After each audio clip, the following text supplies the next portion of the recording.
Transfer posting पर नहीं होगा कोर्ट का असर। नमस्कार और आदाब आप तमाम दर्शक बंधुओं को।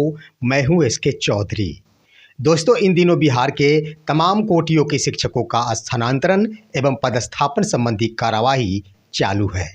लेकिन इसी बीच शिक्षकों के बीच में इस बात के लिए आक्रोश उत्पन्न हो चुका है कि आखिर तबादला नीति में खास तौर पर पुरुष संवर्ग के शिक्षकों के साथ शिक्षा विभाग द्वारा जो भी नीति अपनाई गई है वह काफ़ी जटिल प्रक्रिया है। खास तौर पर पुरुष संवर्ग के शिक्षकों के साथ अपनाई जाने वाली दोहरी नीति है। इन्हीं बातों को लेकर शिक्षक अपने आप में ही आक्रोशपूर्ण दिखते हैं। कभी किसी बात को लेकर वो धमकियां देते हैं तो कभी हाई कोर्ट के दरवाजे तक पहुंच जाने हेतु अपनी पूर्ण तैयारी कर लेने की भी बातें करते हैं।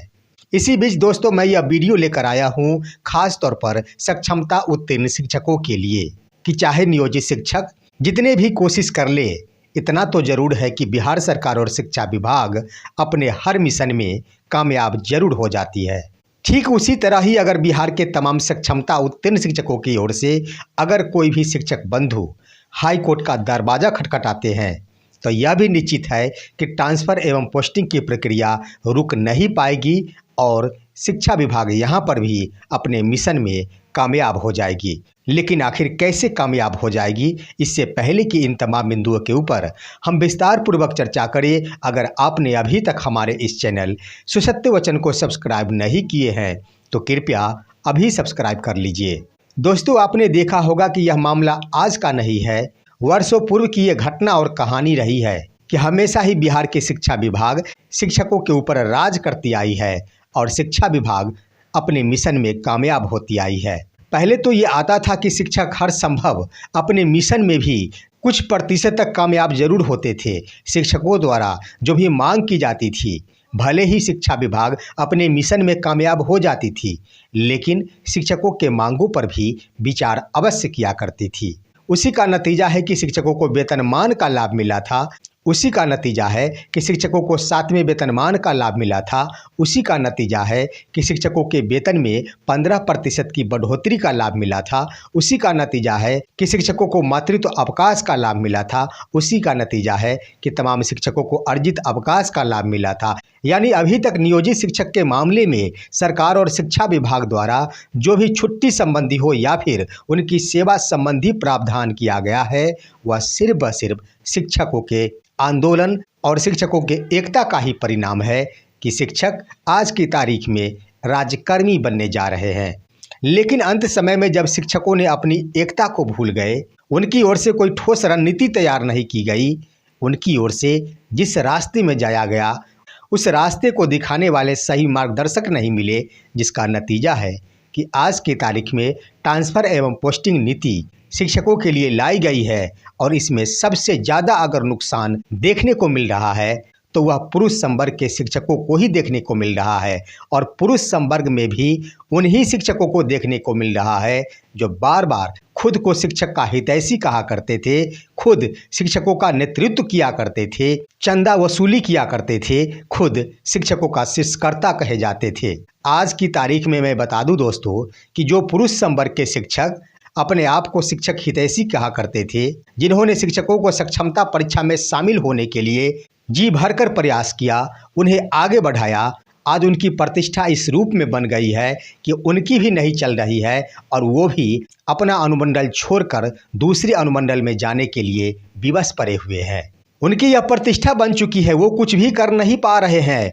उनसे बिहार के पुरुष संवर्ग के शिक्षकों की ओर से भी सवाल की जाती है कि आखिर आपके स्तर से इन बिंदुओं पर क्या कुछ किया जा रहा है, लेकिन आखिर वो करे तो क्या करे, उनकी ओर से कोई सही जवाब नहीं मिल पाता है, क्योंकि उनसे कुछ हो ही नहीं सकता है। पुरुष संवर्ग के शिक्षकों को ये बातें अपने मन में बिठा लेनी चाहिए कि अनुमंडल पार जाने को लेकर अगर शिक्षा विभाग ने नीति का निर्धारण किया है तो यह ब्रह्मा का लकीर बन गया है। हर सक्षमता उत्तीर्ण पुरुष संवर्ग के शिक्षकों को जिन्हें की राहत देने की बात शिक्षा विभाग के अंतर्गत नहीं की गई है, उन्हें अनुमंडल पार जाना होगा। इसे कोई नहीं रोक सकता, क्योंकि शिक्षकों के लिए मार्गदर्शक बनने वाले को खुद रास्ता पता नहीं होता है कि इसका समुचित रास्ता क्या है, इसका समुचित निदान क्या है। आज की तारीख में उन मार्गदर्शकों को खुद ही अपनी प्रतिष्ठा बचाने में मुश्किलों का सामना करना पड़ रहा है कि हमें भी तो अनुमंडल पार जाना ही होगा। अन्य शिक्षकों को आखिर मैं क्या जवाब दूं? तो दोस्तों, जब अन्य शिक्षकों द्वारा उन शीर्ष नेतृत्वकर्ताओं से सवाल पूछा जाता है, तब अपनी प्रतिष्ठा बचाने के लिए यही बातें कही जाती है कि हमने पूरी तैयारी कर ली है पटना हाईकोर्ट का दरवाजा खटखटाने का। चारों तरफ ये खबर आग की तरह फैल चुकी है कि शिक्षकों के स्थानांतरण एवं पदस्थापन नीति को लेकर बिहार के शिक्षक पटना हाईकोर्ट का दरवाजा खटखटाने जा रहे हैं। इसकी तैयारी भी पूरी कर ली गई है। लेकिन दोस्तों, मैं बता दूं कि उधर प्राथमिक शिक्षक संघ की ओर से भी बयानें दी जाती है कि तैयारी पूरी कर ली गई है, शिक्षकों द्वारा इसे कोर्ट में घसीटा जाएगा और शिक्षकों को कोर्ट से ही राहत मिलेगी। लेकिन दोस्तों, एक बात मैं कहना चाहता हूँ कि प्राथमिक शिक्षक संघ की ओर से बातें तो कही जाती है, लेकिन कोर्ट में खुद के द्वारा जाने की बात नहीं कही जाती है। उनकी ओर से यह बयान नहीं दिया जाता है कि प्राथमिक शिक्षक संघ शिक्षकों के ट्रांसफर एवं पदस्थापन बिंदु को लेकर पटना हाईकोर्ट जाएगी। लेकिन ये जरूर कहा जाता है कि शिक्षकों को कोर्ट से राहत मिलेगी। तो आखिर कौन लेकर जाएंगे कोर्ट? कोई नहीं जाएगा दोस्तों।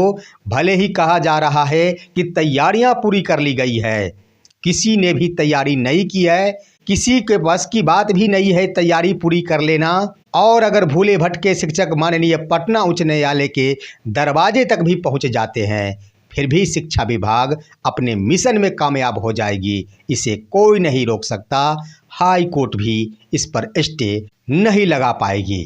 क्योंकि दोस्तों, मैं बता दूं कि माननीय पटना उच्च न्यायालय में मुकदमा दायर करते करते 2 से 4 दिन बीत जाएंगे और जब तक कि इस मुकदमे की सुनवाई की तारीख निर्धारित होगी, तब तक शिक्षकों का ट्रांसफ़र कर दिया जाएगा, शिक्षकों का पदस्थापन हो जाएगा। क्योंकि आप सबको मालूम है कि शिक्षकों के स्थानांतरण एवं पदस्थापन की प्रक्रिया चालू हो चुकी है। शिक्षकों द्वारा भ्रम भी कई प्रकार की फैलाई जाती है। ये कही जाती है कि स्थानांतरण एवं पदस्थापन से संबंधित सॉफ्टवेयर कार्य करना ही बंद कर दिया है। 2 दिनों से यह कार्य नहीं कर रहा है। मैं बार बार कहते आया हूँ कि शुरू से ही 7 नवंबर से ही यह सॉफ्टवेयर पूरी तरह कार्य करते आ रहा है। थोड़ी देर के लिए आइकन समाप्त हुआ था, फिर वो आ गया, लेकिन कार्य करना कभी भी बंद नहीं किया है। उसी का नतीजा है कि आपने देखा होगा कि 7 और 8 नवंबर यानी 2 दिनों में ही 16,000 से अधिक शिक्षकों ने अपना आवेदन भी ऑनलाइन माध्यम से सुपुर्द कर दिया है, क्योंकि उन्हें स्थानांतरण चाहिए, उन्हें विशिष्ट शिक्षक का पद चाहिए। और उधर ये भी खबर आती है कि 1500 से अधिक शिक्षकों ने अभी तक आवेदन किया है, उसमें अभी अपना विकल्प का चुनाव ही नहीं किए हैं। दोस्तों, इसके लिए घबराने की बात नहीं है।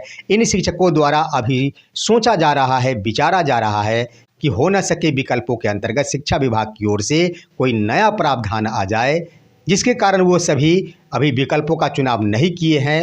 22 नवंबर 2024 तक जो तिथि का निर्धारण किया गया है, शिक्षक अपने आवेदन में बदलाव उस तिथि तक कर सकते हैं। इसमें कहीं से कोई रोक टोक नहीं है। इसलिए उन शिक्षकों ने विकल्पों का चुनाव नहीं किया है कि हो सकता है शिक्षा विभाग शिक्षकों को कोई राहत प्रदान कर दे। लेकिन मैं कहना चाहता हूँ कि भले ही शिक्षक बड़ी बड़ी बातें कर ले, भले ही शिक्षकों की ओर से बड़ी बड़ी धमकियां दे दी जाए, शिक्षकों की ओर से सरकार के खिलाफ आवाज़ें उठा दी जाए, लेकिन इतना तो ज़रूर है कि शिक्षकों की अपनी लाचारी ही शिक्षकों को प्रताड़ित होने के लिए ज़्यादा हद तक विवश किया है। क्योंकि जहां एक तरफ पुरुष संवर्ग के शिक्षकों द्वारा ये बातें कही जाती है कि हम सभी स्थानांतरण एवं पदस्थापन नीति का विरोध करते हैं, जरा देख ले दोस्तों कि जो भी आवेदन अभी तक किया गया होगा, उसमें ज़्यादा प्रतिशत आवेदन पुरुष संवर्ग के शिक्षकों द्वारा ही किया गया होगा। महिला संवर्ग के शिक्षिका द्वारा हम तो कहते हैं कि कम प्रतिशत ही होगा जिसके तहत आवेदन किया गया होगा। पुरुष संवर्ग के शिक्षकों द्वारा ही धैर्य का परिचय नहीं दिया जाता है। उन्हें यह लगता है कि किस तिथि को शिक्षा विभाग अपना मुंह मोड़ ले कि शिक्षकों को लाभ ही नहीं मिल पाए। तो जब ऐसे ही बात है तो शिक्षक विरोध क्यों करते हैं? दिल से स्वीकार करे शिक्षा विभाग की नीतियों को, दिल से स्वीकार करे बिहार सरकार के नीतियों को, और दिल से स्वीकार करे बिहार के शिक्षा विभाग को। जब शिक्षक अपनी कुर्बानियां नहीं दे सकते तो आखिर हक की लड़ाई की बातें ही करना बिल्कुल फिजूल साबित होगा। फिलहाल आज की खबर बस इतना ही। आप सभी हमारी इस वीडियो को लाइक करते हुए तमाम दोस्तों के पास शेयर कीजिए और अब दीजिए अपने ही दोस्त इसके चौधरी को इजाज़त। जय हिंद, जय भारत।